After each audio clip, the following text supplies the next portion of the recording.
என் இனிய தமிழ் மக்களே, பொலிவியாவிலும் அர்ஜென்டினாவிலும் நீரை சூறையாடி மக்களால் வெளியேற்றப்பட்ட பிரான்ஸ் நாட்டைச் சேர்ந்த சோயஸ் என்னும் பன்னாட்டு நிறுவனத்துக்கு சேலம் மாநகராட்சியின் குடிநீர் விநியோகத்தை தமிழக அரசு தாரை வார்த்திருப்பது மாபெரும் குற்றமாகும். நீர் என்பது அனைத்து உயிர்களுக்கும் சொந்தமாகும். புல், பூண்டு, பூச்சி, ஆடு, மாடு, கோழி, நாய், நரி, எலி, புலி, சிறுத்தை, சிங்கம், யானை, பாம்பு என்று அனைத்து உயிர்களுக்கும் சொந்தமாகும். அனைத்து உயிர்களுக்கும் உயிர் உடைமையாகும். மனிதன் அதை தனக்கு சொந்தமாக்கி அதை சந்தையாக்கி விற்பனை பண்டமாக்கி இருப்பது மாபெரும் துரோகமாகும். புட்டிகளிலும் போத்தல்களிலும் அடைத்து வைத்திருக்கப்பட்டும் தண்ணீரை மனிதன் காசு கொடுத்து வாங்கி குடித்துவிட முடியும்.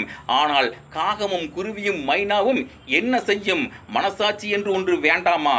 பிரான்ஸ் நாட்டைச் சேர்ந்த பன்னாட்டு நிறுவனத்தால் ஒரு குடிநீர் விநியோகத்தை சிறப்பாக செய்ய முடியும் போது இவ்வளவு பெரிய அரசு நிர்வாக கட்டமைப்பை வைத்திருக்கும் ஒரு அரசு இயந்திரத்தால் ஏன் செய்ய முடியாதா?